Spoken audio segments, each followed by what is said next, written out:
Teman-teman, saat teduh kita pada edisi 47 ini membahas kehidupan Ishak. Orang biasa yang dipakai Tuhan untuk tujuan yang luar biasa. Nasnya adalah Kejadian pasal 26. Ishak adalah putra yang biasa dari ayah yang sangat luar biasa, Abraham. Dan dia juga ayah biasa dari anak yang sangat terkenal, Yakub. Tetapi dia hidup lebih lama dari Abraham, dari Yakub, dan juga dari Yusuf. Dia tidak sepemberani ayahnya Abraham yang berani menyerang raja-raja dari timur. Dia juga tidak lihai seperti putranya Yakub. Dia juga bukan pemimpin yang berbakat seperti cucunya Yusuf. Tetapi Tuhan memakainya untuk menggenapi perjanjiannya dengan Abraham. Kisah tentang Ishak pastilah membesarkan hati kita semua, bahwa Tuhan memakai orang biasa untuk mencapai tujuannya yang luar biasa. Ayat pertama memberitahu kita bahwa ada kelaparan di negeri itu. Yang dimaksudkannya adalah tanah perjanjian, yang di kitab Keluaran digambarkan berlimpah susu dan madunya. Sebenarnya bisa saja Tuhan membuat Ishak dan juga keluarganya berlimpah-limpah dengan berkat Tuhan walaupun di tengah-tengah kelaparan. Apa yang tidak mungkin bagi Allah? Dia El Shaddai, Allah yang Maha Kuasa, baginya tidak ada yang mustahil. Tetapi Tuhan tidak melakukannya. Orang pilihan Tuhan harus mengalami juga penderitaan bersama-sama dengan semua orang di tanah Kanaan itu. Jadi, pencobaan adalah hal yang biasa. Dan pencobaan akan selalu ada sampai Tuhan Yesus datang untuk yang kedua kalinya. Ishak tidak bertanya kepada Tuhan, "Mengapa engkau biarkan kelaparan ini terjadi di tanah perjanjian ini?" Ishak juga tidak menghardik kelaparan dengan nama Tuhan. Pencobaan adalah pengalaman biasa, bahkan ketika kita berada di tempat yang dikehendaki Tuhan. Lupakanlah teologi halu. Jika Anda berada di jalur Tuhan, hidup Anda dijamin akan baik-baik saja. Tak ada penderitaan atau cobaan. Ingat, Hawa tidak dicobai ular saat ia berada di nightclub, tetapi ketika ia ada di Taman Eden. Respon Ishak kurang tepat. Dia tidak mencari Tuhan, tetapi berniat pergi ke Mesir. Karena itu, ia terlebih dulu pergi ke Gerar kepada Abimelek, raja orang Filistin.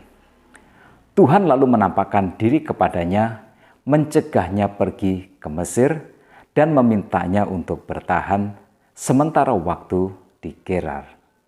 Kemudian Tuhan meneguhkan kembali perjanjiannya dengan Abraham melalui hidup Ishak. Ishak memiliki ketakutan yang sama dengan ayahnya Abraham, takut dibunuh karena istrinya Ribka sangatlah cantik. Karena itu, dia melakukan persis sama seperti yang dilakukan oleh ayahnya Abraham, yaitu berbohong, tidak mengakui bahwa Ribka adalah istrinya, melainkan saudaranya. Waktu Abraham 2 kali melakukan kesalahan seperti ini, Ishak belum lahir. Awas, sifat buruk jangan dipelihara, karena itu akan mewaris kepada anak. Karena itu pupuklah sifat baik dan kikislah sifat buruk. Jadi sampai di sini kita melihat setidaknya 2 kali Ishak berbuat salah. Dia tidak bertanya kepada Tuhan ketika ia hendak pergi ke Mesir, tetapi Tuhan mencegahnya di Gerar. Tuhan memakai orang berdosa yang menanggapi anugerah Tuhan.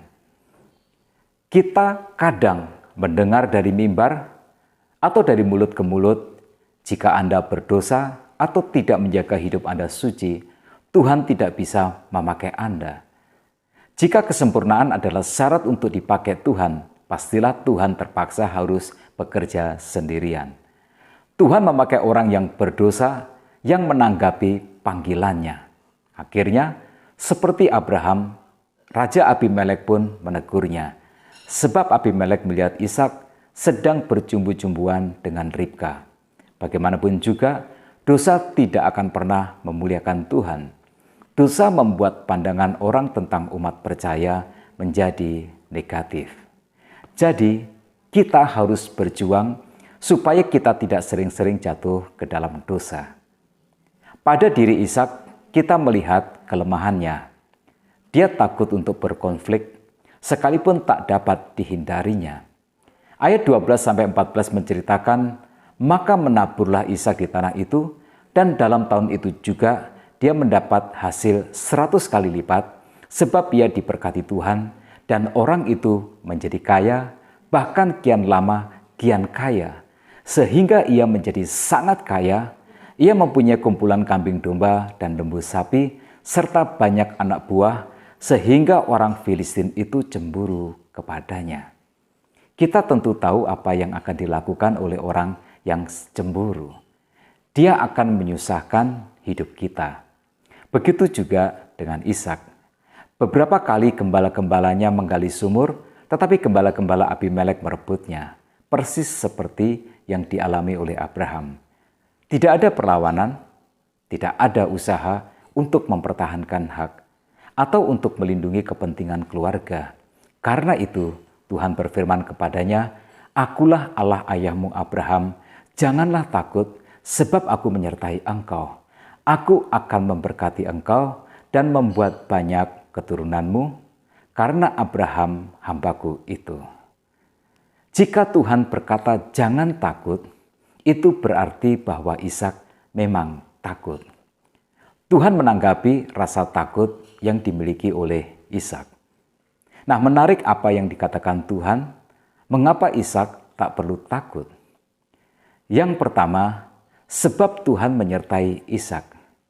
Semoga kita menjadi orang yang tidak lagi takut, sebab bukankah Tuhan Yesus berjanji, "Aku menyertai kamu senantiasa sampai kepada akhir zaman." Nah, bayangkanlah Tuhan yang Maha Kuasa ada di dalam diri kita. Jika kita masih takut juga, maka tak ada lagi obat untuk menyembuhkannya. Sebab jika disertai Tuhan yang Maha Kuasa tidak membuat kita tenang dan damai, maka tak ada lagi yang dapat menolong kita. Yang kedua, sebab Tuhan memberkati Ishak, maka Ishak tak perlu lagi takut. Tuhan memberkati keluarganya, Tuhan juga menjamin bahwa apa yang dijanjikannya dengan Abraham akan digenapi di dalam hidup Ishak. Setelah peneguhan Tuhan ini, Ishak mengalami dua hal.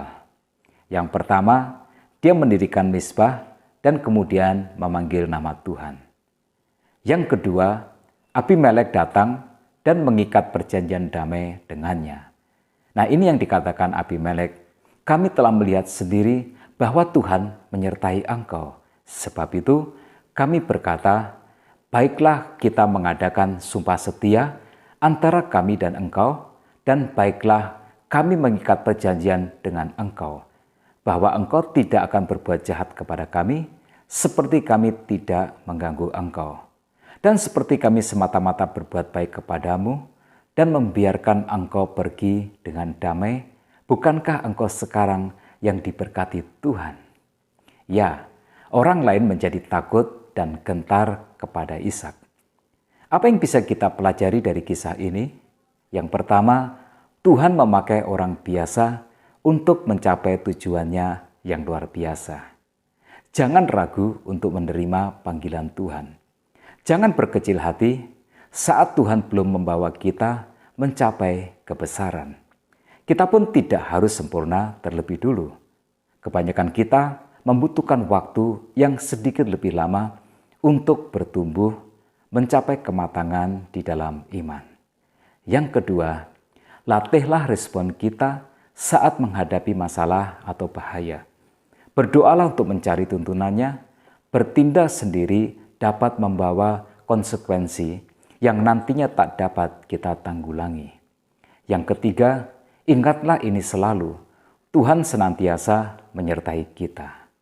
Mungkin saja Tuhan mengizinkan kesulitan, tetapi semua ada di dalam kendali Tuhan. Dan apa yang ada di dalam kendali Tuhan tidak akan pernah menjadi tidak terkendalikan.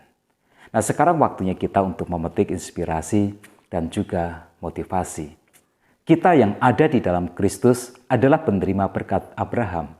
Teruslah maju melangkah, sebab suksesmu bukan kehebatan kita yang menentukan, tetapi kesetiaan Tuhan yang akan menggenapi janjinya. Tetap semangat, Tuhan Yesus memberkati kita semua.